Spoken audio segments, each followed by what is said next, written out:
Mina föräldrar har sagt att jag började väl när jag var 4-5 år så här och började plocka isär deras väckarklocka. Jag fick ju inte ihop den såklart då, men intresset har väl funnits för att skruva med saker.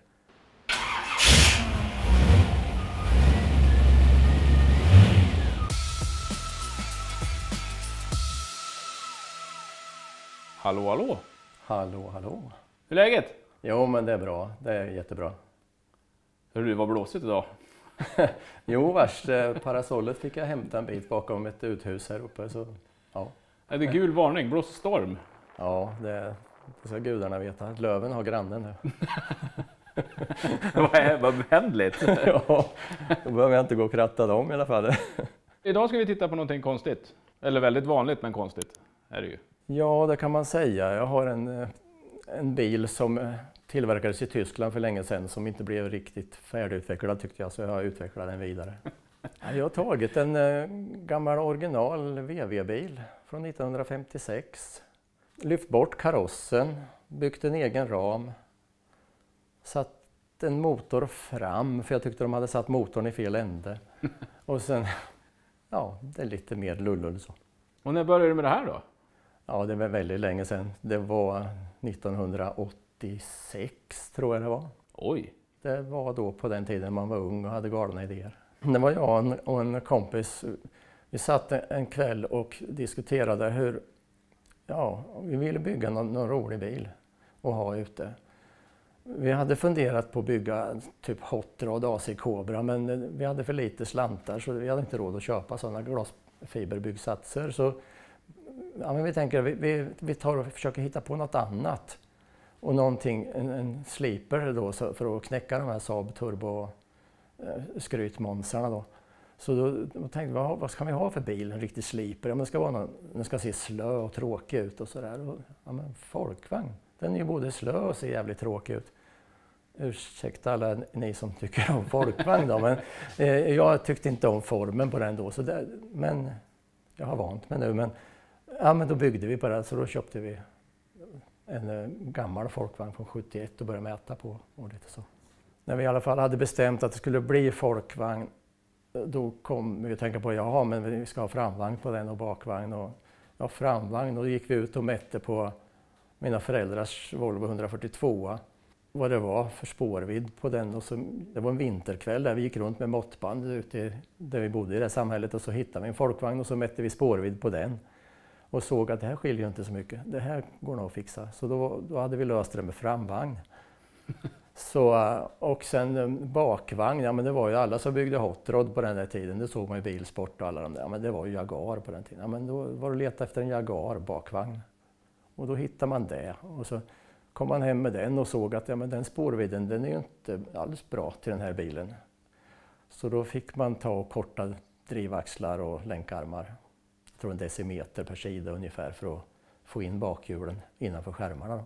Det ena ger det andra efter byggets gång så att säga. Första gången, du förstår det, när vi har på och mekat en hel natt och kanske kom hem vid 4 någon gång på morgonen, sov lite grann och sen tillbaks dagen därpå, där vi måste ju provköra det här. Det var en ram med motor och kaross, inget golv i. Det är ju onödigt när man ska provköra. Vi hade fått dit en ratt och rattstång. Svetsade fast en stol och jag satt på hinken intill. Polaren då, han var föraren så att säga. Gas och styr skötte han och jag skötte växlingen. Det var ju bara att luta sig över växellådan. Det är inte så farligt med en kardan som snurrar där, tänker man. Eller vi tänkte väl kanske inte. Vi körde en liten sväng från verkstaden som vi hade upp mot samhället där mina föräldrar bodde. Sträcka på kanske 500-700 meter. Och bara testade, ja men det går ju att köra med den. Ja. Så vände vi där uppe och jag sa till polaren där, prova gasa till lite. Och det gjorde han. Och efter kanske 50 meter då började det gå lite zigzag på vägen. Och sen rätt vad det var så stod vi ute i Rapsåkern, eller vi körde ut i Rapsåkern. Aj då. Ja, det var inte så bra väghållning i det där bygget. Vi hade inga stötdämpare igen då. Och jag vet inte, vi hade nog inga bromsar heller. Men vi ville prova helt enkelt. Vi var unga och erfarna tyckte vi. Så, men det gick bra. Vi körde genom Rapsåkern och sen hittade vi en liten påfartsväg så vi kom upp på vägen igen. Så vi kom tillbaks till garaget och sen fick jag byta front på bilen och skaffa en ny kylare. Så det var väl en lyckad provkörning. Och när blev den klar då? Den blev klar. Det tog några år men kan ta 35-36 år. Så 2022 blev den besiktigad, godkänd och körbar. Och hur har den resan varit då? Ja, den har varit kantad av motgångar. Det har varit värmeproblemet som var den största grejen. Värmeproblem med motorn, den kokade. Så man har fått prova med flytta kylare fram och tillbaks. Man har fått byta vattenpump för den imploderade. Det var vakuum då. Men man begrep inte varför och så. Så det tog faktiskt ända till, jag kan tänka mig 2015 när jag fick i en annan motor i den och då bytte jag expansionskärl också. Och sen började det fungera. Det troliga orsaken det var att locket på expansionskärlet hade havererat så det byggde inget tryck i systemet. Så jag fick ingen cirkulation. Ja, här är det här expansionskärlet, den lilla jävelskapen som inte fungerade. Det där svarta locket, det hoppas jag har brunnit upp för länge sedan. Det försenar det här bygget med 30 år. Och mycket tyder på det också. För den kokade vid 100 grader. Och det gör vatten vid noll tryck så att säga. Nu har jag ett expansionskällslock som har 1,5 bar. Och jag tror kokpunkten är 120 grader nu. Så nu får jag cirkulation på det och allting så nu fungerar det jättebra. Kylaren sitter här fram bakom det här då. De flesta som gör sådana här bilar man har sett i USA och andra som har byggt, de tar upp hål här och får in luften. Och eftersom jag vill ha en sliper vill inte jag visa någonting. Så jag plockar in luften här nere. Ett scope som jag har byggt här. Så luften går upp och sen pressas den genom kylaren. Och det fungerar väldigt bra. Inga problem i landsvägskörning. Fläktarna går aldrig då. Det är en elfläkt som sitter där från en Volvo 940. 2-hastigheters fläkt, men den fläkten går bara på första hastigheten in i stan när man kör. Jag har provat när det är 30 grader varmt ute. Den startar och den stannar och startar och stannar. Jag har en lampa inne i bilen som indikerar när den är igång. Så kylning fungerar perfekt. Motorn hittar vi, det var en firma i Ulricehamn, MEP tror jag heter, MEP. Jag vet inte om den finns kvar den firman, men de hade väl annons då. De sålde motor och växellåda. Det blev en Chevrolet Smallblock 307 kubiktum och en automatväxellåda. Så det var hela kittet vi köpte där. Så det är ju en V8 som sitter i nu då. Något lite mer effekt än de 34 hästkrafter som var från början. Det var det trångt. Ja, det har jag fått höra på många bilträffar. Hur har du fått plats med det här? Har du satt i motorn först och sen lyft på karossen? Och hur ska du göra för att få ur motorn? Men inga problem att få ur motorn kan jag säga. Man plockar bort del för del, börjar med kylare, plockar bort saker runt omkring. Så det är rätt lätt att få ur motorn. Kanske tar 4 timmar eller 3-4 timmar. Jag utnyttjar utrymmet, det gör jag. Man har haft drömmar på kompressor och sådana där saker då, på motorn. Men jag har inte hittat riktigt plats till det. Det är ingen busbil om man säger så. Jag gillar att köra, tuffa runt med den. Och den går superlugnt på landsväg i 80-90 kilometer i timmen. 80 är det nog, då har jag 1500 varv på motorn. Så den går väldigt lugnt och behagligt. Den är ju rätt så hög här, så uppåt till var det inga problem att få plats med den. Grenrören emot ramen som man har byggt då, där var det lite tajt. Jag byggde egna grenrör då för att få dem förbi då, men har det dykt upp något problem då har man löst det. Jag hade innerskärmar i från början så här, men när det var sådana här värmeproblem i början som jag hade så tog jag bort innerskärmarna. Men även det fick plats från början. Volvo framvagnen här, 142, satte i bussningar från 164. Det skulle vara lite starkare bussningar i här. En kuggstång från en Opel Ascona. Tack vare att jag har kuggstång på den här får jag en väldigt lätt styrning. Jag behöver ingen styrservo eller någonting sånt där. Och den fungerar väldigt bra. Den går spikrakt på vägen. Lite känsligt, jag har så breda bakhjul på det så är det dåliga vägar, slitna vägar. då kan den kännas lite jobbig. Men inte jobbigare än en standardbil på sliten väg. Avgassystemen går här på sidan. De här sitter lite lågt ner, så det är en grej jag ska bygga om i vinter. För att folk när de kommer och går på avstånd så ser de att de här syns och avslöjar bilen att ja, det kan vara något. Det där med sliper faller lite där. Så jag ska försöka hitta mindre och få upp dem mer så att det inte syns då. Avgassystemet ska jag bygga om i vinter också. Jag försöker dölja piporna bak.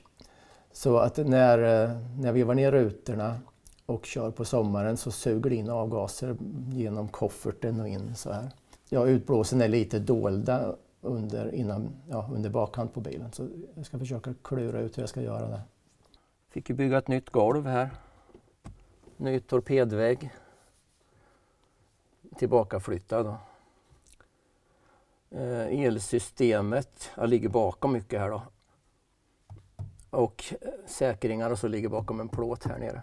Lite mätare. Här sitter en mätare som känner av vilken förbränning jag har, vilken bränsleblandning. Bra att ha när man ska justera in motor och förgasare. Liten nätt varvräknare. Bilen är registrerad för en passagerare.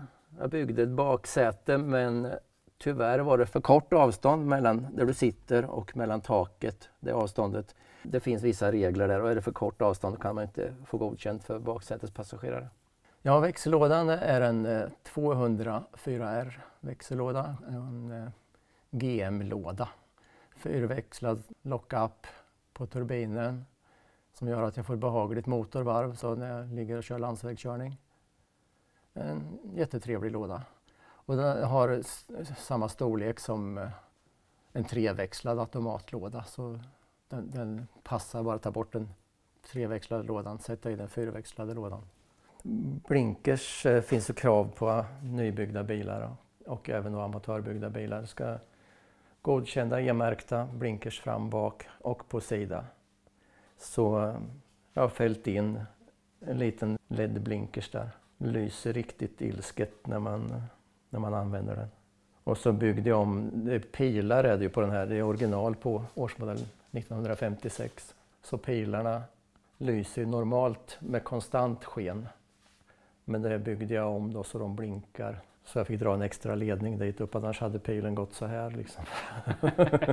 Man gör allt för att synas, för att få uppmärksamheten, för det finns en del som kan missa annars. 10 tum breda fälgar, 295 breda däck. Kontrasterna till Volvo fram då, jag tror det är 5 tum breda fälgar och 185 mm breda däck fram.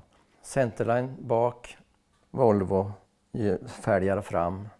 Tyvärr har inte Centerline några fälgar som passar på Volvos framvagn. De breddar för mycket utåt, alla. Det kvittar. Jag har tittat på både Centerline och American Racing fälgar, om det finns möjlighet att kunna bygga om dem. Kapa, svarva, svetsa, men det går inte att få till på något vis och få det innanför. Jag vet inte hur jag ska lösa det där. Det är framtidens huvudvärk där. Det är mer åt finliret så att säga att få till det där. Bränsletank, Saab 96 eller 95 eller vad de hette. Ombyggd då, så man får påfyllningen på ett åtkomligt ställe. En magnetventil som är kopplad till tändningen. Bränslet ska inte kunna pressas vidare och pressas igenom en eventuellt otät förgasare och fylla motorn med bränsle. Tanken ligger så högt här så att om den är välfylld så ligger den lite högre än förgasaren. Och skulle det inte flottörerna tätare fram så kan man fylla motorn med bränsle och det vill jag inte. Så därför är det en magnetventil där som stänger av. Ja, det är så roligt på bilträffar. Jag har sett en man, han stod och kliade sig i huvudet. Han såg ett jättestort frågetecken. Och frågan, är det en elbil? Nej, sa jag. Liksom, det är ingen elbil. Motorn sitter fram, sa jag. Då gick han fram och tittade. Och då blev hans utseende i form av ett frågetecken ännu större. Och så han bara stod där och tittade. Jag tror egentligen inte han förstod riktigt vad det var han såg. För det var en gammal man, han visste vad en folkvagn var. Och sen när han såg det här så då blev det någon slags loop tror jag i huvudet på honom. Stackars. Ja, men så är det som sagt andra människor som, ja, de blir glada när de ser den här. Det är roligt att prata med. Men här bak i mysteryboxen då så har vi rätt viktig detalj, ett batteri, boxerlina. Om det är någon annan som har fått fel på bilen och som man kan boxera hem dem. Ja, såklart. Ja, den här blir ju inte fel. Nej. Fläktrem kan vara bra att ha. Ja, men det är också om någon annan går sönder. Ja. Mm. Och varningstriangel. Och sen kan man ha lite verktyg här med sig om man behöver. Dragkrok? Dragkrok tillkom för, kan vi säga, 5 år sedan. Jag ville få bilen till att se ännu mer sliperaktig ut. Någonting för att få folk att verkligen höja på ögonbrynen. Tanken var då att man kan ha släpvagn bakom, man kan åka till någon byggfirma, köpa brädor. Alltid kul då med att starta en folkvagn med V8 i. Det kan ju få folk att höja på ögonbrynen. Man kan hänga på en husvagn. Det var något som jag och kompisen från början diskuterade. En husvagn bak på folkvagnarna och sen köra om bilarna i uppförsbacken i Jönköping på väg mot Göteborg. Kunde vara en rätt häftig grej. Inget vad folk förväntar sig kanske. Så dragkrok, ja, men en kul grej, men användbar. På den tiden när vi byggde det här då var det California Looker. Alla bilar skulle ha skrikiga färger då och inga kofångare, inga lister och sånt där. Rosa säger en del. Jag säger att den är inte rosa. Den är karminröd. Det är en Porsche-färg. Jag lånade färgkataloger av en lackerare. Så efter att ha gått igenom 5 stora pärmar med färger så hittade jag den här färgen. Som jag sprutar på då, kanske 1987. Så den har hållit sig bra. I sommar kanske jag har kört 100-200 mil. Det träffar runt omkring här. Så mycket träffar jag hinner med i närområdet då. Jag har inte kört så fruktansvärt långa sträckor eftersom jag töjer på gränserna hela tiden. Så där då. Men nu känns det som att nu är han nog mogen för lite längre sträckor. Han går bra nu efter byte av bränslepump och ja, lite sådana där saker. Så. Hur gick det för din kompis då?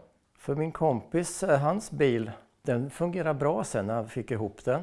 Den bilen hann aldrig bli besiktigad. Den försvann i en garagebrand. Aj då. Ja, tyvärr. Det var den och andra fordon och maskiner och sånt som försvann.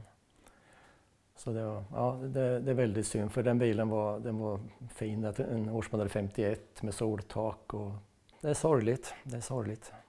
Men tyvärr. En bil finns kvar. Så polaren han gick över till hot rod-världen istället och Ford 32.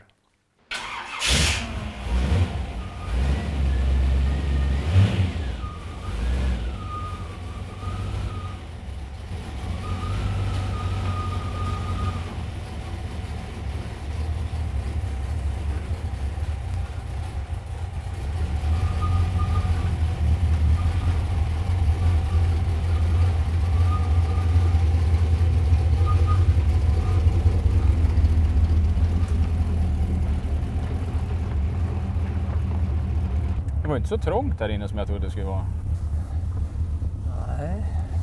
Nej, man sitter rätt bra. Det är så tillbakaflyttat här så man får plats med fötterna ordentligt. Det är lite grann som vi sitter i baksätet. Ja, kanske vad kan det vara 20-30 centimeter tillbakaflyttat eller något sånt där.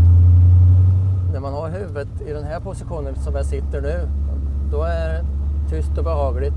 Och sen flyttar man fram här blir det någon slags resonans så det är mycket högre ljud när man flyttar fram en bit.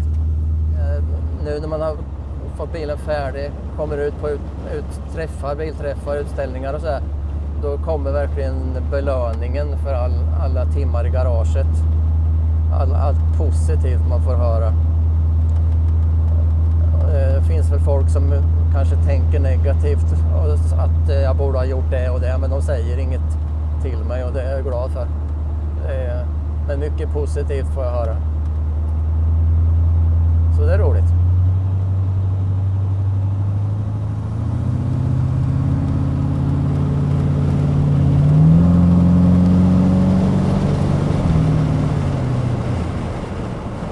Nu 4 i och lockar 500 varv på mätaren. Ligger strax under 80. Ja, hastighetsmätaren visar 10 för lite också. Det måste jag hålla koll på, annars